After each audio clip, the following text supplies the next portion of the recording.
না ফেরার দেশে পাড়ি জমালেন ২১ টেলিভিশনের নাটোর প্রতিনিধি বীর মুক্তিযোদ্ধা নবিউর রহমান পিপলু। তিনি ব্লাড ক্যান্সারে আক্রান্ত ছিলেন। সকালে রাজধানী একটি বেসরকারি হাসপাতালে চিকিৎসাধীন অবস্থায় তিনি শেষ নিঃশ্বাস ত্যাগ করেন।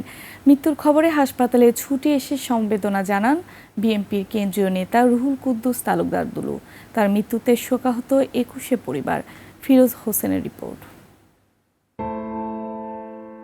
নবিউর রহমান পিপলু বীর মুক্তিযোদ্ধা ও ২১ টেলিভিশনের নাটোর প্রতিনিধি। তার মৃত্যুর খবরে এভাবেই কান্নায় ভেঙে পড়েন তার স্ত্রী ও স্বজনরা। পিপলু ব্লাড ক্যান্সারে আক্রান্ত ছিলেন। বোন মেরু সংক্রান্ত জটিলতা ছিল তার। সকালে রাজধানীর একটি হাসপাতালে তার অবস্থার অবনতি হয়। পরে আইসিইউতে নেওয়া হলে মারা যান তিনি।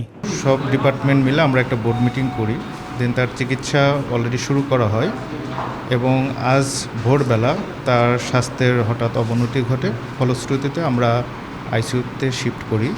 তার মৃত্যুর খবরে হাসপাতালে ছুটে আসেন বিএনপির কেন্দ্রীয় নেতা রুহুল কুদ্দুস তালুকদার দুলু।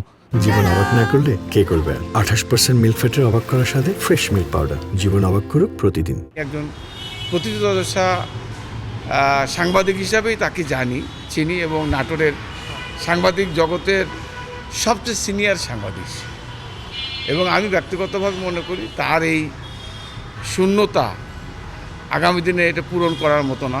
নবিউর রহমান পিপলুর মৃত্যুতে শোক ও সমবেদনা জানিয়েছেন তার দীর্ঘদিনের সহকর্মীরা। তিনি ছিলেন তরুণ সাংবাদিকদের জন্য একটি আইডল। আমরা আমাদের সহকর্মীর বিদায়ে গভীর শোক সমবেদনা প্রকাশ করছি। সাংবাদিক পিপলুর মরদেহ অ্যাম্বুলেন্সে করে গ্রামের বাড়ি নাটোরের উদ্দেশ্যে ঢাকা ছাড়েন পরিবারের সদস্যরা। তার মৃত্যুতে শোকাহত ২১ পরিবার। ফিরোজ হোসেন, ২১ টেলিভিশন।